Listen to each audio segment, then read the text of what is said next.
What's up, Surfer Girl? Welcome to No Pants Party! Every time. Every time.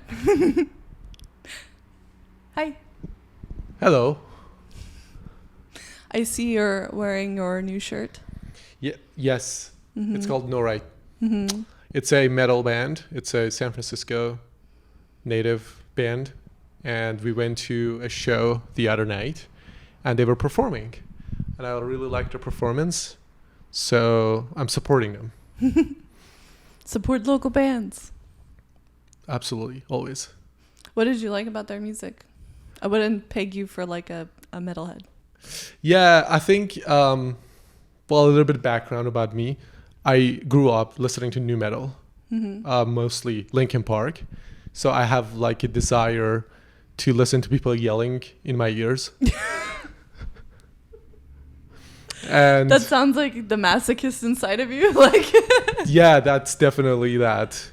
It's one of the many forms of my masochism coming out. I've never heard anyone describe how they like metal music as listening to people scream in their ears.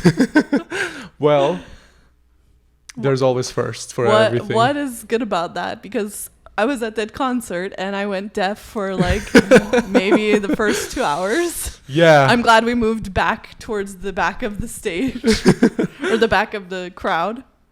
I think it's mostly the rage against the system. This is a cheesy way to describe it, but I think most of the people who go to those concerts have some sort of like a very heavy feeling towards how the structure of the society is suppressing who they are, or how they're actually not being able to go further because fucking government is just standing on their way, is coming out in a way that they want to listen to someone screaming while they're just like having some heavy guitar riffs in the background as well. So it's a very, I would say it's a very good way of releasing anger. Some people would choose BDSM. Some people would choose listening to metal music as well. So it's basically, or like you screaming. Taking stabs at me? Maybe not. But yeah, I think it's just the message is very powerful.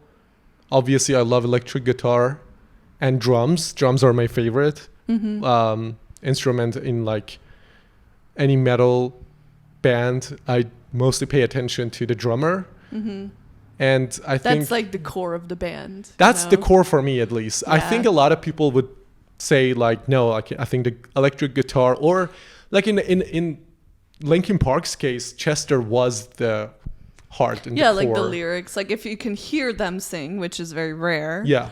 Then that's a good good sign because the lyrics are normally very like anti-government and anti-system. Yeah. And it's really hard to yell and sing at the same time while you keep the melody at the level that it should be. Yeah. So. And like, I don't know, just like the crowd, you expect like metalheads to be mean, like rough around the edges, a bit like angry, but honestly, if I were to compare it, like, they're the softest teddy bears ever. They're like, we just want like world peace and love and happiness, and since we don't get that, we have to yell, and we just yell a lot, and that's our yoga. That's so true. That is so true. Yeah, for sure. It's like that conflict that we had when we were like younger in the 2000s about the Satanic Bible. Yeah. And it's like the mentality of people with. Do we have dogs in here? Sounds like someone's dog got out. Someone's dog is like having some roaming wild city life. Yes. So I recently have been more gravitating towards the metal music because I feel more inclined to listen to people standing up against the system for some reason. So it's fulfilling a desire internally, and I hope that you enjoyed the concert. Yeah, it's making a comeback. To be honest, like the first 2 minutes that I was listening to the band, I was like, I don't know if I can be here for 4 hours. Like, this is like too much. And believe me, like, I've been to punk shows, I've been to metal shows, like I've done all that. I like, you know, I mean, I have experienced it. Listened to your rock music. Yeah, like I'm not someone that just listens to pop or anything. Like, Yeah. I belong in that crowd. Like, I have similar, you know, motives and incentives of Yeah. like listening to that music, but like there was like certain parts of it that I was like, okay, this was just like very amateur, and maybe that's why like I'm hearing like hearing loss in my Yeah. ears, or like the equipment wasn't good enough. But there was like a few things that really stood out. Like, there was a guy that sang in the concert that was like kind of like a Linkin Park sound, like a melody within the screaming. Mm-hmm.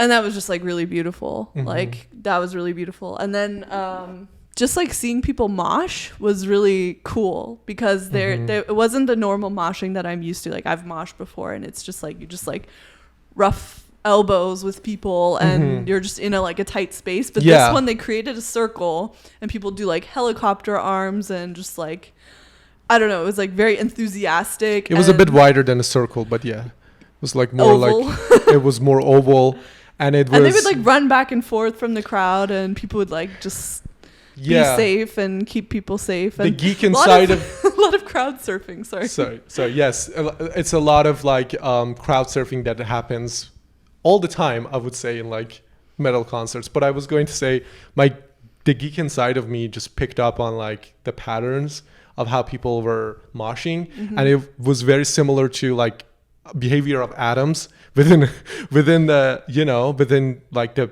boundaries of the like neutrons and like electrons and like all of the circulations of those subatomic particles, which was a very, I never looked at it from that perspective before. That's really interesting. Yeah, I've never. It was a very scientific way of moshing.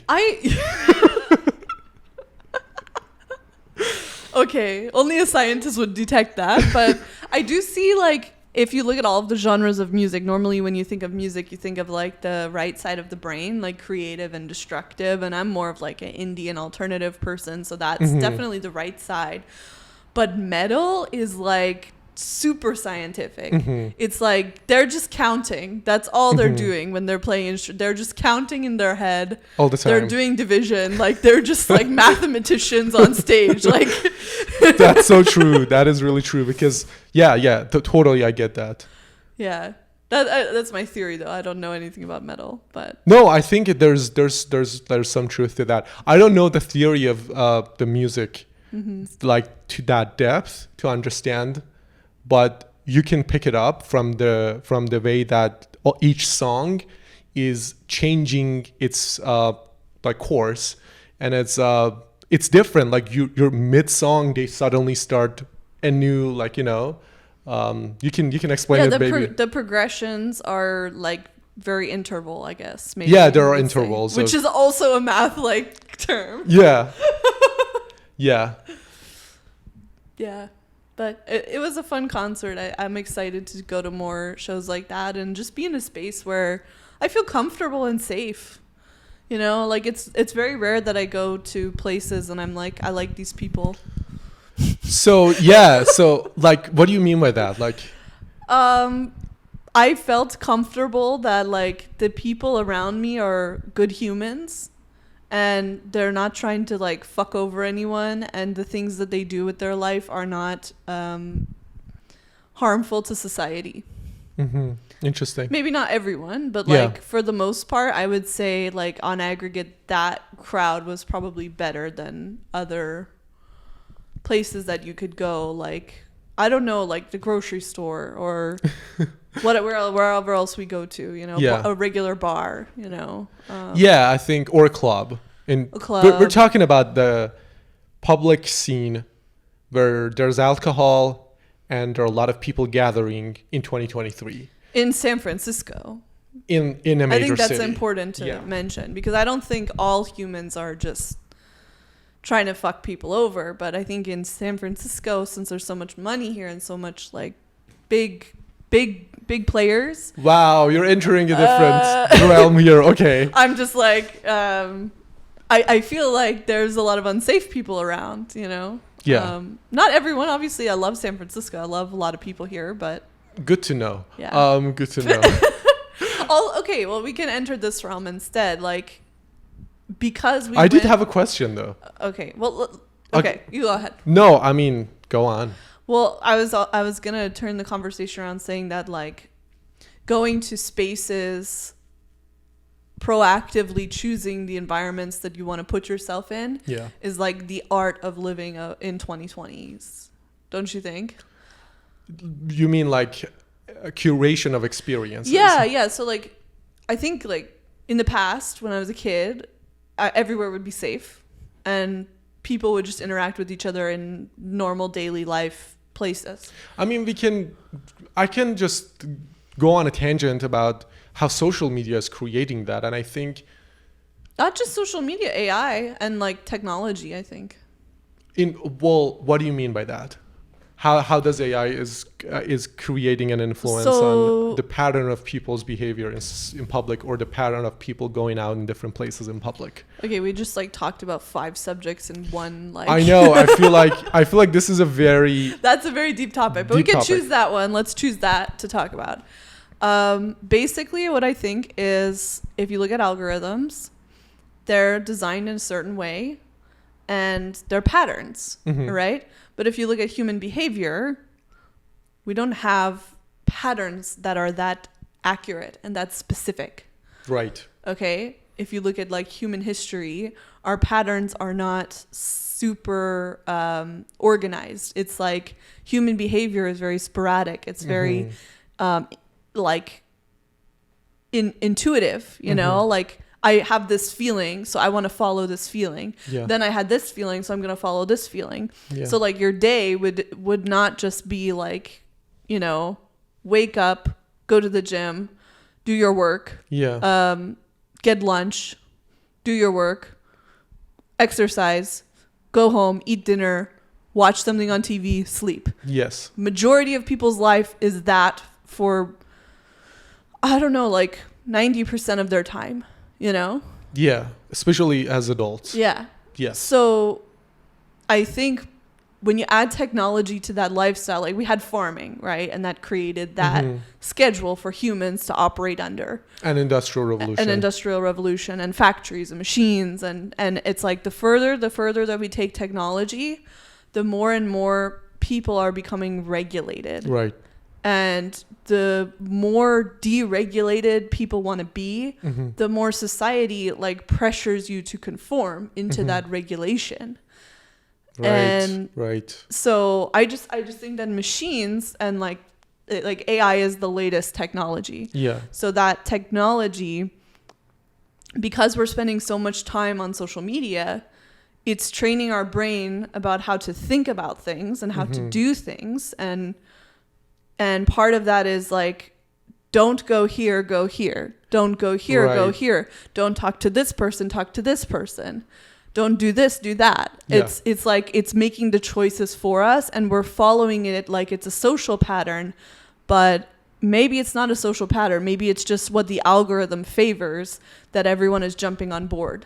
Yeah. That was a very good way of looking at it. I would say, like, I never looked at it from the perspective of, like, well, I know that we have a history of conforming to schedules, especially, like, in the modern history, if you're looking at that. But there's I something... disagree with that statement, though. I don't agree with Really? that. Yeah. We have the Renaissance era. You think anyone just, like, followed a schedule? No. They all were just sitting around, like, eating grapes and painting and fucking a lot. Yeah. You know? That's humans. Humans are supposed to do that. They're supposed to create art, and they're supposed to fuck. Yes. No, I agree. Am I, like, wrong? Like, is No, that... no. I just think that where I was trying to go with that was basically human body to some degree likes regularity and picks up regularity. Okay, like, if you train your body to eat food at 5 p.m. every evening, your body, after a week, if you don't eat, like, dinner at 5 p.m. the 8th day, your body will start saying like, I want food right now. Okay? So I feel like there's some truth to that. I don't agree with that either. You don't? I think all of these are self-created. No, okay, think about it. Okay, in the evolution of human history, we were wandering, we were walking, we were gathering food, we were constantly moving, okay? Right. And we would snack. We would just eat berries, and then when someone would hunt, we would have a feast. Right. Okay? Like, this is my very, like, beginner level education of, like, how evolution works. We're going back to elementary school. But yeah. But seriously, like, when I go for a walk and I go outside all day and I'm just hanging out with friends, I'm not hungry. I'm moving. My body is working. Okay? You don't want to eat. I don't crave food. But then when I sit down and I have nothing to do when I get home, I'm starving and I want to open the fridge and I want to eat everything. Yeah. Okay? Right. Not that I do, but like, I'm saying that we sit way too much as humans because of like the way that our society is run. Yeah. That it's creating the need to eat at 5 o'clock, to exercise at 7 o'clock, to create this regularity. Because if you don't take care of yourself, you will just become overweight, and that's like all man-made. Like, human body is not supposed to be overweight. Yes, absolutely. So you're what I'm picking up from what you said is we create those schedules so we control our environment, basically. Our body, our environment. We're doing so much harm to our body because of the system that we created for our life that we have to do things to counteract it. That's why exercise feels so unnatural. Yes. Okay, if you go to the gym, you're bored. You listen to music, you listen to podcasts. Yeah. You're like, why am I fucking climbing a Stairmaster for 20 minutes? Like, why do I have to do this? That's right? very true. No, yes. But like, if you go surfing, if you go for a hike, if you walk with your friends somewhere, like, all of these things are evolutionarily like stimulating you because we're meant to wander, we're meant to adventure, we're meant to see the world, do new things, hunt, fish, whatever like you're supposed to do to get exercise.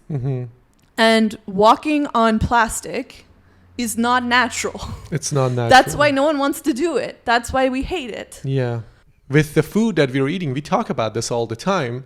The progression of how you and I changed our diet to become healthier because we know what options we have for food, and the things that we can have access to don't necessarily go well with our human nature. And especially in the world that we live in downtown, we don't walk that much on a regular basis. Not even that. We don't really like have access to like everyday access to nature like that.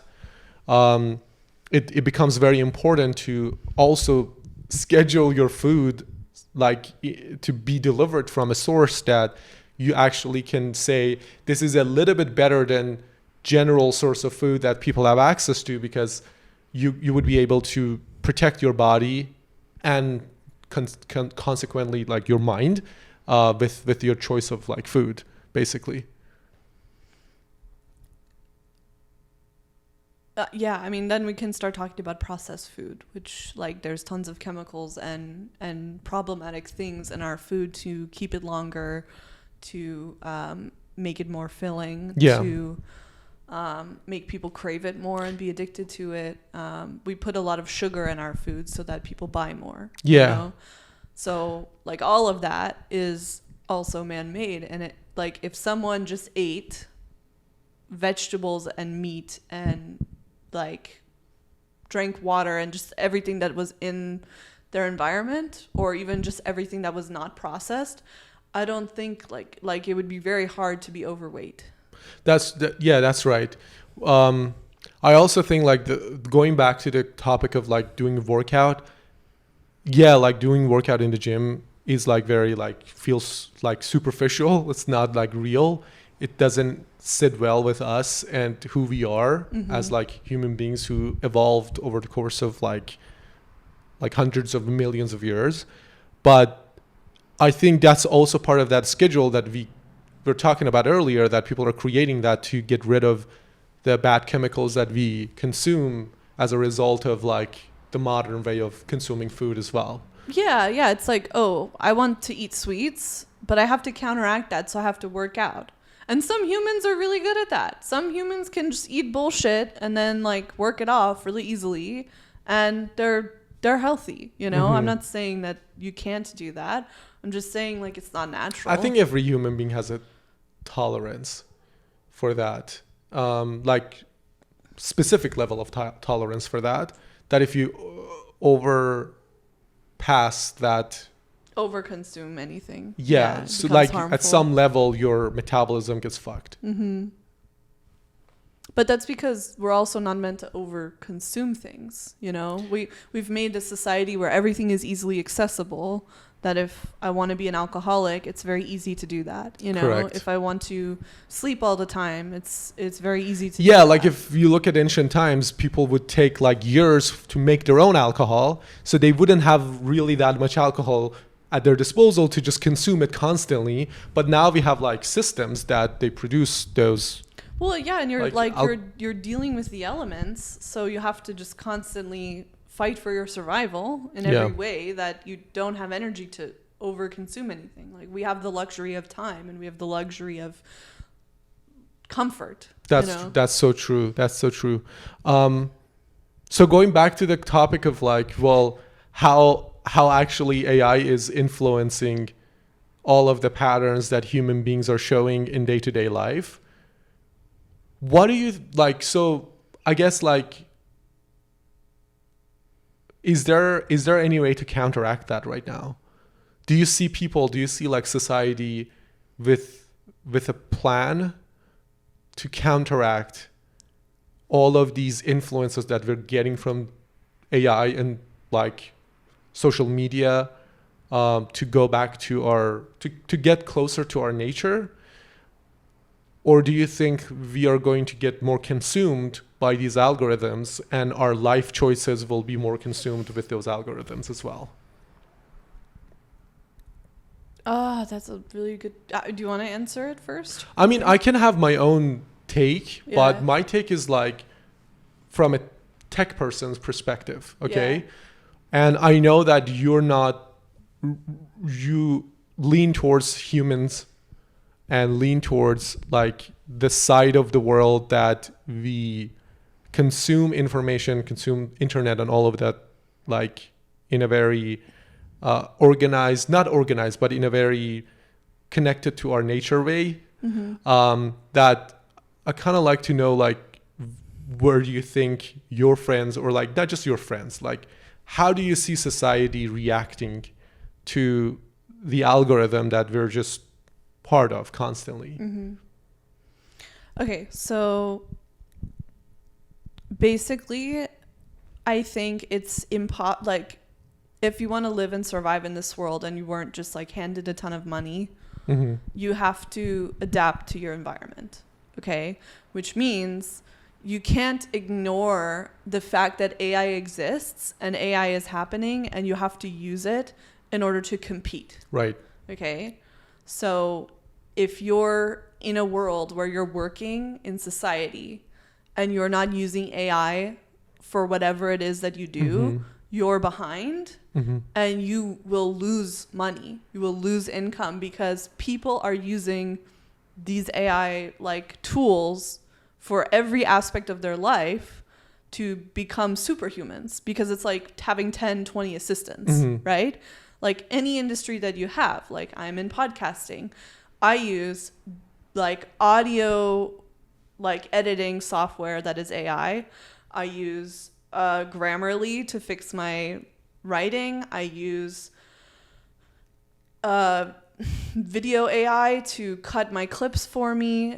I use Riverside that chooses my clips. Like I there's like 20 tools that I pay for. Yeah. For one profession. Yeah. Okay?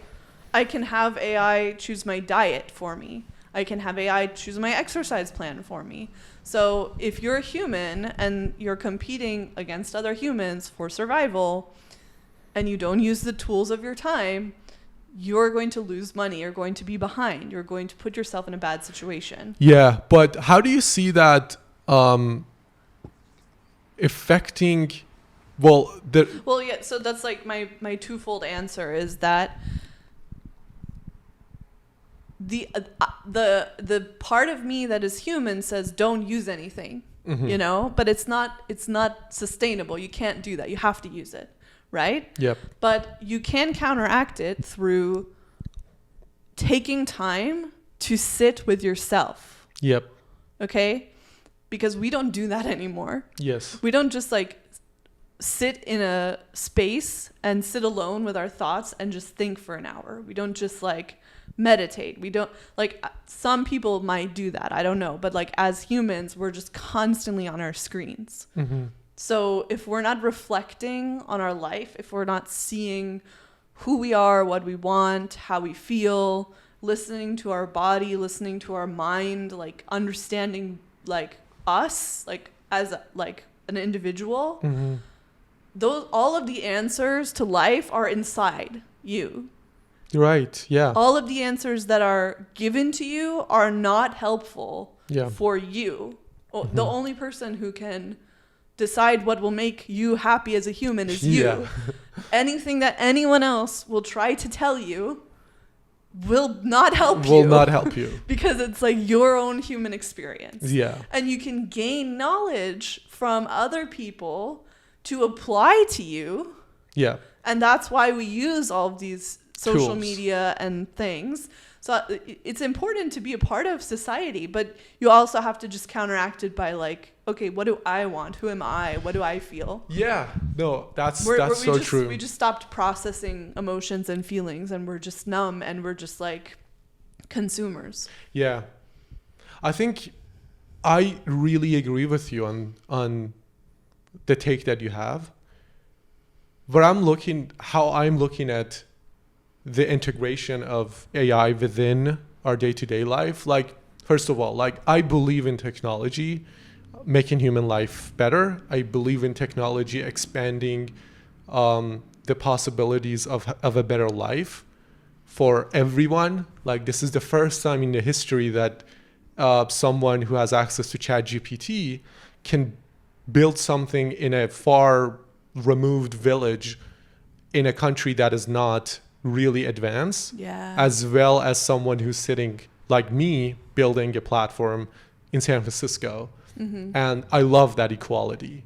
I think if I was like going to vote to have AI or not have AI, I would definitely vote for it to be part of our life, because I believe that their benefits I believe in the goodness of humanity. I believe human beings are inherently good, and we might feel bumps in the road. We might feel problems with any new technology that we will just basically face all of those things if even we don't create new technology anyway. That I think in the end, we will make AI and the tools that we have something to our advantage. And I think... Do you have an example of something like that? Like how we used a tool and it's helping us? Well, I mean, even like just let's talk about social media, okay? Let's talk about internet, because I think that's a really great starting point. With the people having access to internet and like the movement of so-called Web 2.0, which was the .com boom, people, instead of just consuming information from the internet, which was in the monopoly of research institutions, governments, they could write. It was read and write. And that changed the whole dynamic of how we consume information. And it opened doors to people that we would never hear from, like, you know, on our laptops and on our like smartphones. Yeah. So that allowed us to see the depth of what's happening really in the world. Yeah, we no longer have to like listen to people tell us what's happening in like Africa, for example. Like we can hear from someone who's African telling us what's happening. Live. like while they're filming And themselves show writing proof it. of it right in front Exactly. of your eyes, and anyone can see it Yeah. for free. So as a result of that, we have a lot of human consciousness right now that has been lifted up. That a lot of people understand human experience way better previous generations. And every generation, yes, we will see, like, for example, there's a trend of Gen Z being a little bit more depressed, is because we are consuming information that we were never supposed to consume, because our body was designed to know what's happening in our environment, not what's happening everywhere in the world all at the same time. And I think we will get to a level that we will consolidate all of that data, all of that information on internet. We already are doing it. Like, I will go on a tangent a little bit about like technology. We are already doing it with AI systems and specifically large language models like ChatGPT, that we are condensing all of that information into like 10 terabytes of data, and we're feeding that data to a chatbot or like to a system that processes that information, like not a chatbot, to a system that processes it, to GPUs that process those information, and then they put it like the output out for people to consume whatever they think that they would want to know out of that knowledge. And I think that knowledge is going to grow, and as it grows, humans will have better access to the truth, the reality of what human experience is. Because imagine we're talking about like internet and post-internet world. We used to consume information in a different way. Like, if you were living in Paris in 1800s, then you would know a lot about social movements and hierarchy of like royal life and the things that were going on in that time period. But if you were not there, then you wouldn't know about that. But versus like right now, a lot of people can see what's happening in San Francisco, and what neighborhood of San Francisco is developing AI and it's going to project that to the world. You can track everything basically. Yeah. Yeah, so that's interesting in the sense that like I do believe that individual people are more valuable now than they were 500-600 years ago. You know? Totally. Like, every human being is more valuable. Yeah. Maybe it's not like as valuable as it should be. Yeah. You know? But we're still on that upward trajectory. My question for you, and this is like, I don't necessarily believe in this, but it's a curious thing to talk about, is there's a lot of people that say, and I've believed this at one point too, that like success at this rate doesn't matter because we're destroying the planet and we're destroying our bodies, and it goes back to like, yeah, all of the inventions for food, like processed food is making us obese, and like there is the side of technology that it's like, well, all of these tools for tech are being invented, right? Yeah. And it's like, this is all just to gain money. To what end? You know, what the price of success? What's the point? Yes. Like, what do you say to that? Like, what do you think about that? Because AI is kind of like in that realm of like, to what end do we just like create a new world of like artificial intelligence that like humans no longer are valuable? Yeah.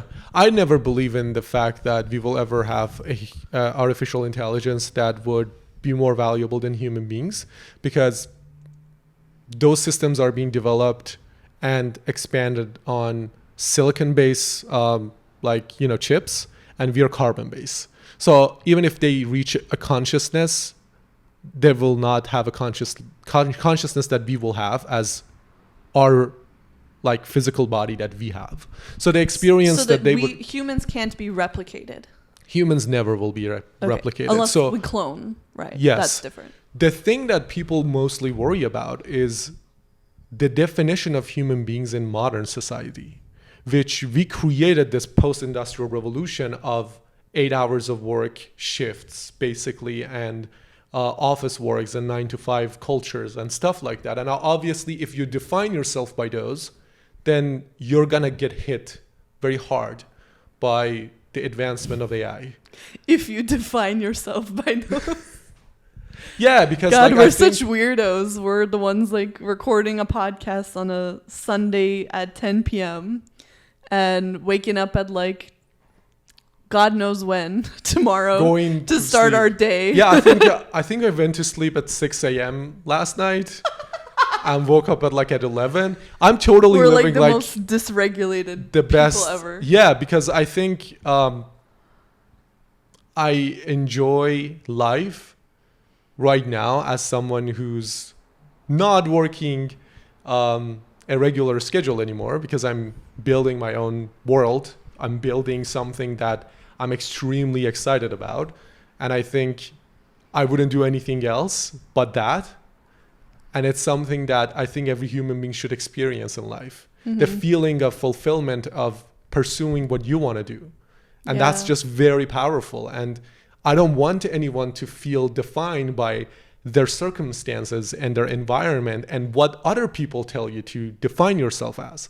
And I think this is the most rebellious side of me, that I want to allow people to create their own worlds and form their own view, the worldview that they can have, and project that. And we don't need to submit to anyone's belief. We don't need to try to conform to a movement of something that a lot of people do. As long as we understand each other, it should be very natural for us to be us at all times. That's a very beautiful world, and I think we'll see it in 50 years, and you'll be like jealous of young people that like never had to conform like that, you know? Yeah. Like we'll just have all of the tools that all of the jobs that we have today will become like completely different. Mm-hmm. And less people will be working in that structure and more people will be living like that freedom. I think there's a lot of resistance towards change, towards a better world. Not necessarily because people don't want to live in a better world. It's because human beings are designed physically, mentally, evolutionarily to resist change, to protect themselves. Mm-hmm. And I think this resistance towards change that is ingrained inside of us is creating like a mentality that is like so-called doomer. It's a mentality that thinks that if we advance too fast, like, don't get me wrong, I am a believer that we will find our path, but at the same time, I do have some worries that if we develop these tools so fast and it falls into the hands of wrong governments or wrong people, and they would try to take advantage of that against humanity, we don't have the safe guardrails to protect general public from that. But in the end, I just think that the mentality of those people is creating a resistance towards the future, which is unfortunately not allowing the good things that we have been waiting for and we are going to go towards come as fast as possible. But there's a glimmer of hope that I have that this movement, this time around, this time with AI, things are going to be different. I know that there's a lot of signs that I see in San Francisco's founders like circles, or San Francisco's like dev environment that is a little bit confusing for me. Yeah. That are you pro humans, or are you pro government, or are you pro control for yourself? What are you trying to advocate for here? Which we will find for a while it will be a little bit shaky, but we will move towards something that we will have a more clear vision. It's a little bit blurry right now. I think that we are this is also with algorithms. Like right now, you and me are having a conversation about something without any filters. Mm-hmm. But if you go on social media and you have this conversation, you have two sides. Yeah, we're always a partisan society, bipartisan. Sorry. And those two sides that I'm seeing develop around AI is either completely pro-government, pro-system, mm-hmm. building tools to generate more wealth for your company or start a company in a new way that will just help corporate structures. And you will just use that tool to better your business and better your structures, but not necessarily better like human life. Yeah. And then there's the other side that they're using AI tools to free people. Yeah. And those two sides have absolutely nothing to do with each other, and none of them talk. I agree with you. And I think we had this battle for a long time. I just can't understand why we're still keeping Excel alive. Like, What's Excel? Microsoft Excel. Like, I'm sorry, I've always used Google Sheets. That's the same thing basically. But I really think that on the surface, I mean, I can see like every single person in San Francisco has an opinion about this. Yeah. Like, I go to the gym. I go to a gym that it used to be a very old, beautiful like theater, and they play movies, and I see them playing movies that are related to AI or that are related to like technology, advancement of civilization with technology from 80s, from 90s, from 2000s. There's a theme. God, I love those movies. You know, so like The Matrix, like so anti-system and like the beginning of tech. You know? Or Transformers, for example. Yeah, like the true like integration of like robots and human beings in society. And I just think that it's so interesting that we are moving, regardless of like what other people think, this society is just moving forward, and there's no specific, well, I mean, there are some directions, but there's no specific direction. It's just all, in the end, there's a human touch to all of this. In the end, that unorganized, disruptive, chaotic, like messy human, like patterns are showing into the way that we're developing all of this tech, the way that we're just looking into the future. Yeah, it's like it's not how, like, if you had a robot, design a robot, right? That robot would just be like scheduled and regulated and perfect, and everyone would fall in line and follow that robot, right? But humans are designing the robots. And with that, it gets messy. That's when you have like board members fired and just like all of the drama. So much human drama. Yeah. And like you have like ChatGPT like is not regulated at all. Like it does not consistently produce at like the perfect amount. It doesn't, no. It still needs and that's like a human coherence. touch, like you said. Yeah. Like there's a human interference in every AI tool that we're using. Like I use also like the Riverside to edit my audio sometimes, and I can't use the AI because it's not perfect. Yeah. Like as a human, I can still do it better, and it's consistent, but it's still not like fine-tuned. That's true. And that's human interference. Yeah. You know, that's not like the robot can't do this. No, I think this is also the other thing that I kind of like think about a lot, which is, well, we have social media right now, and obviously all of these social medias are ran by a specific algorithm.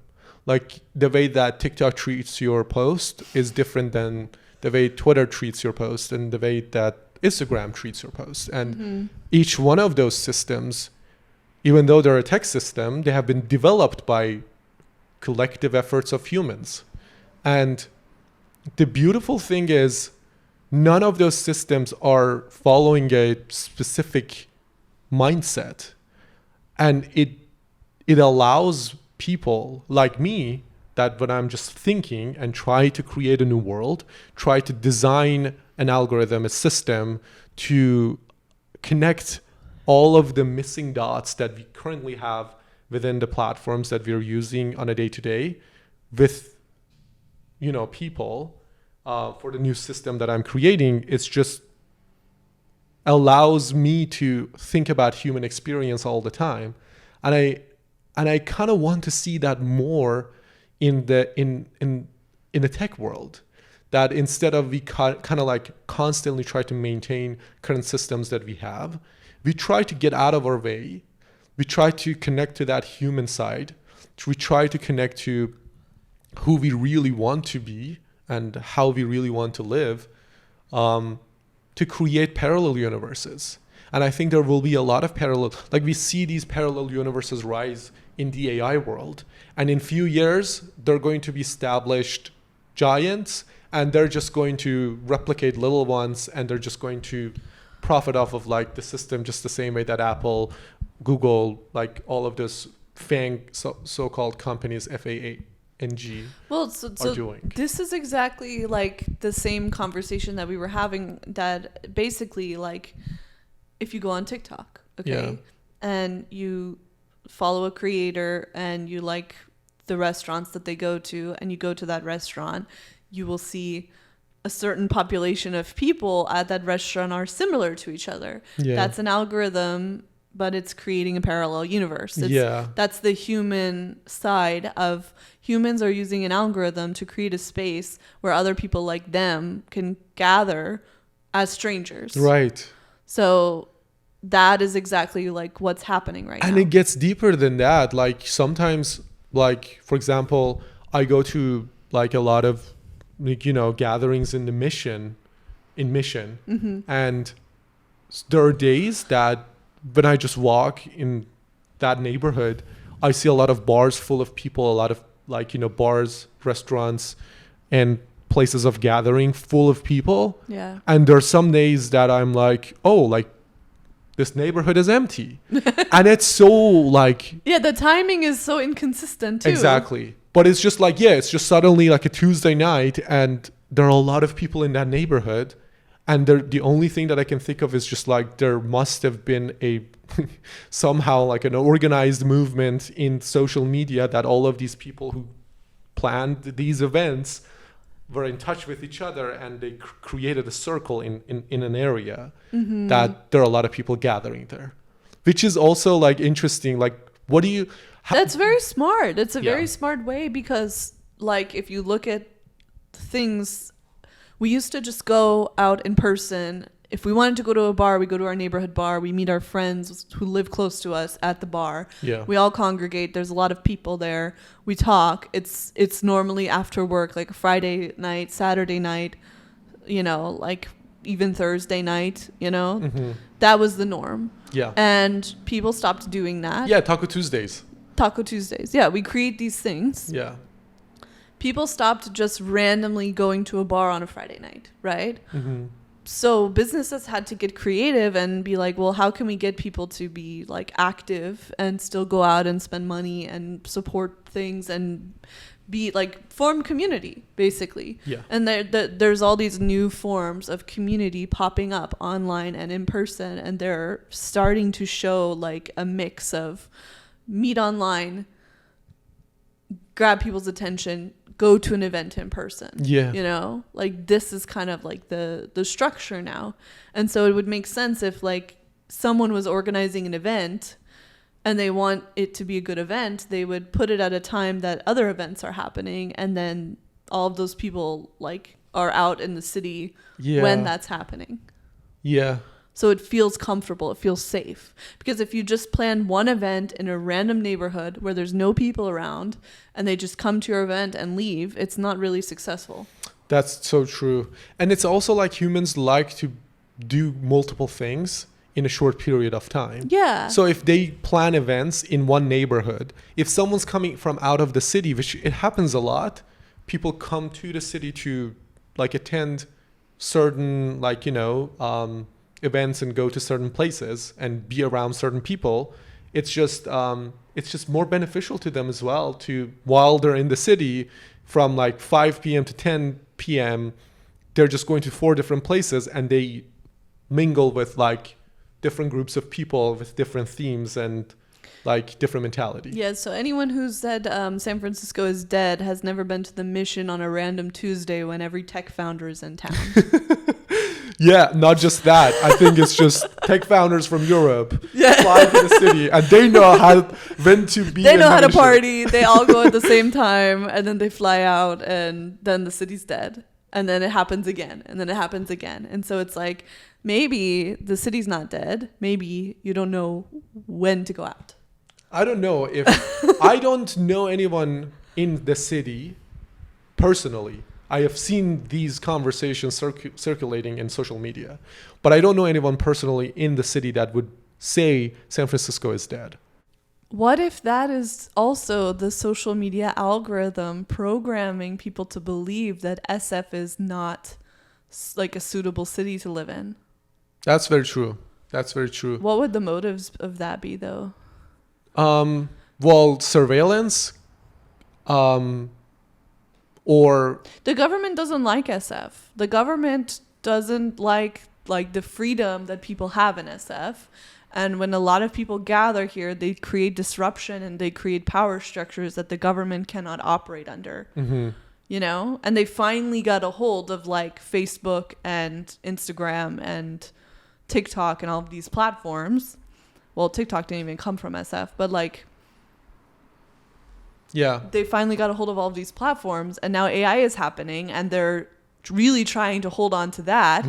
But SF is like its own beast. It's gonna take hold of whatever it can grab onto, and people are gonna ride that wave. And we're at the beginning of that. That wave hasn't even started yet, which is why it's like there's a lull in the city, and it's just kind of like a cricket's noise until it picks up again.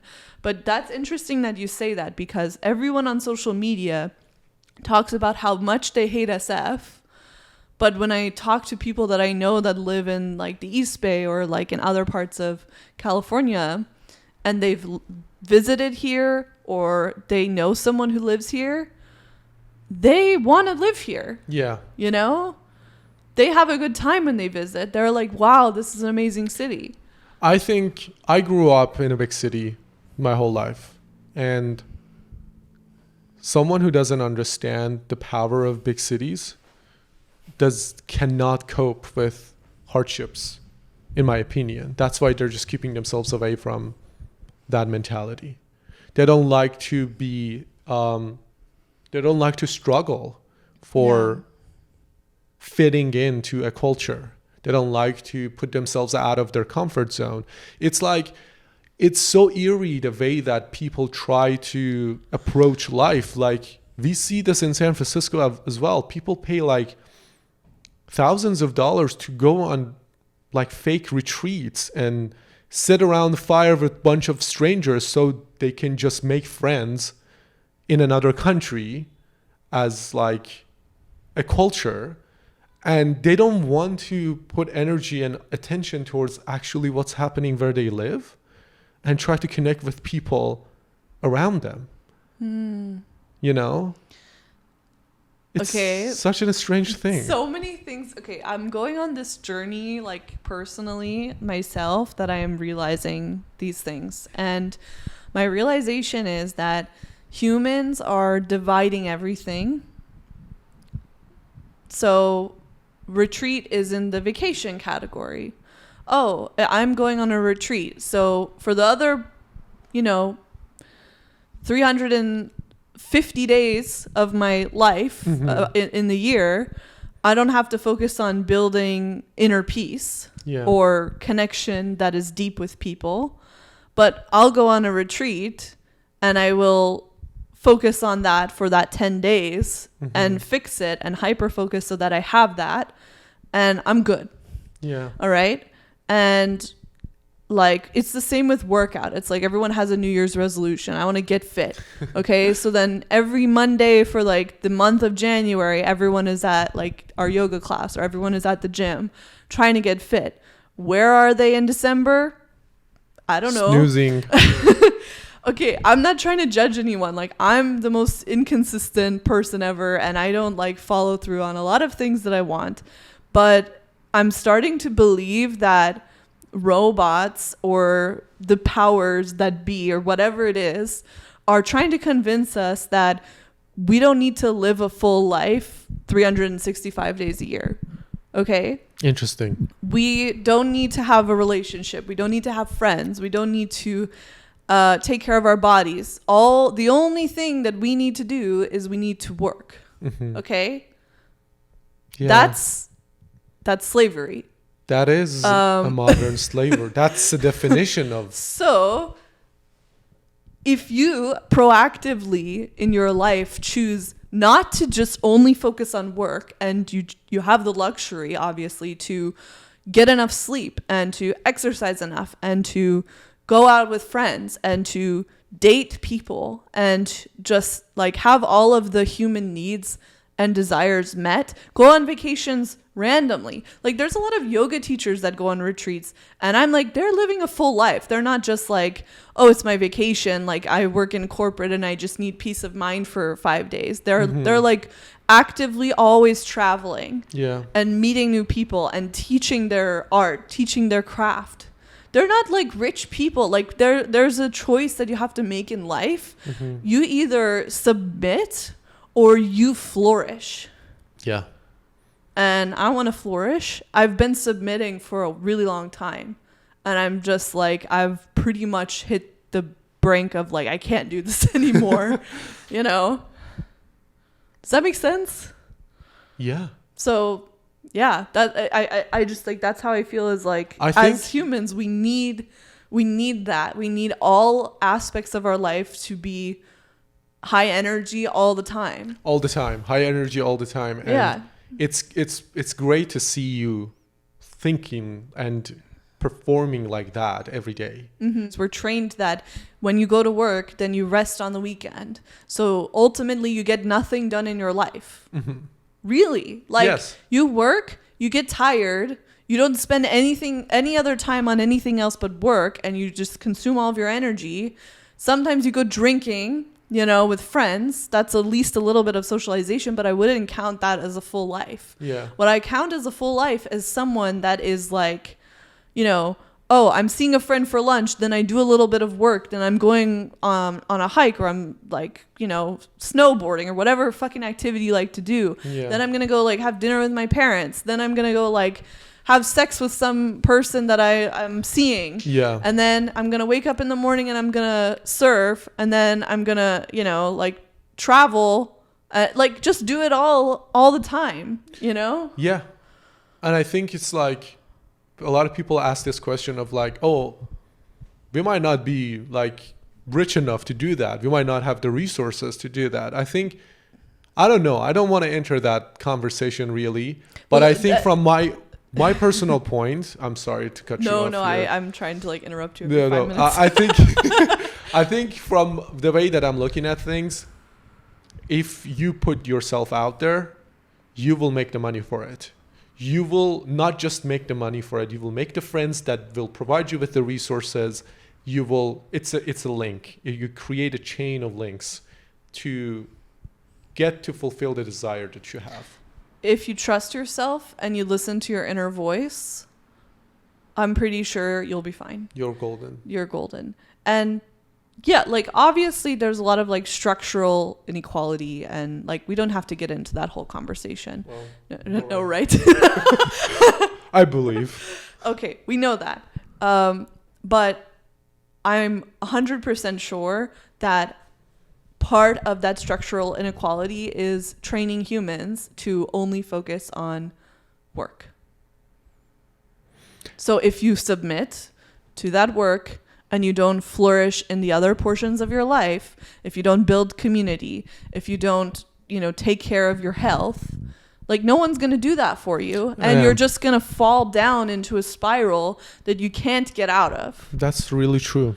You got to build your way up. Like I definitely fell into that. Like we both have like fallen into that. Yeah, of course. We're like climbing out. We've been working on climbing out for like 3 years. Yeah, now. it's like I actually had a very hard time finding myself within that structure and within that system, and I hated every second of it towards the end. Because it's unnatural. It doesn't it's feel extremely real. unnatural. Like okay.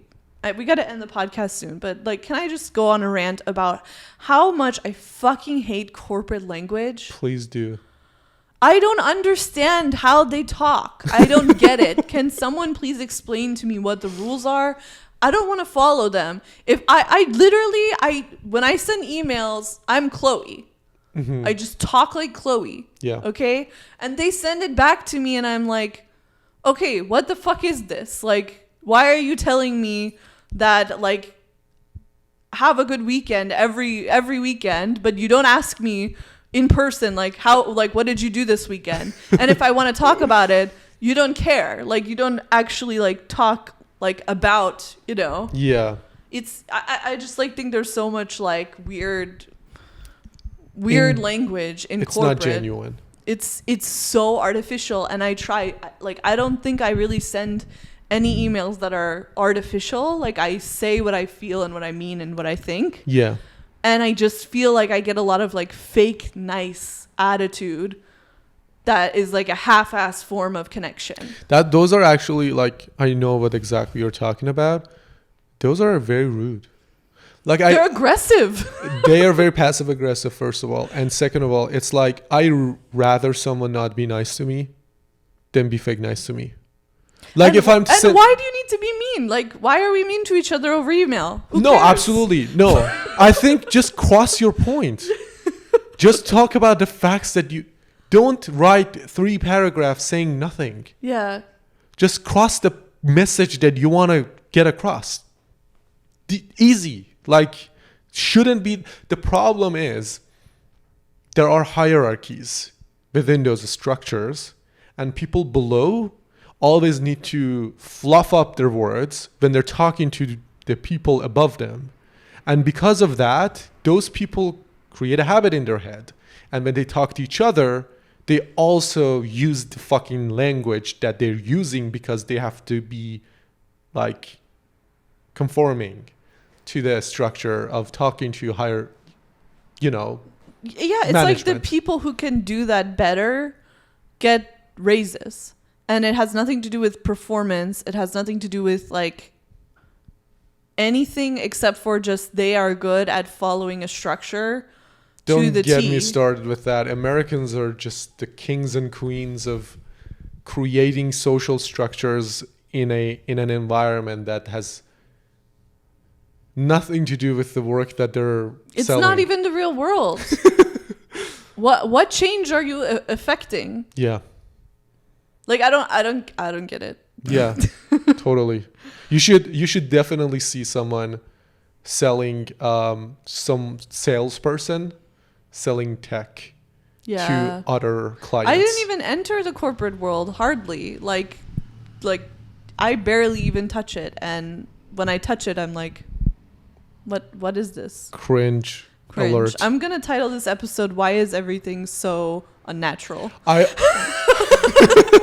Yeah, so the gist of everything that we said, guys, why the fuck don't we say what we really mean? Yeah. And why don't we do what our body needs? Why don't we do what we feel? You know? Right on. Yeah. I love the way that you think. Stop flattering me. I love these conversations. This was a good one, but thanks for listening, everyone. This is No Pants Party. Peace.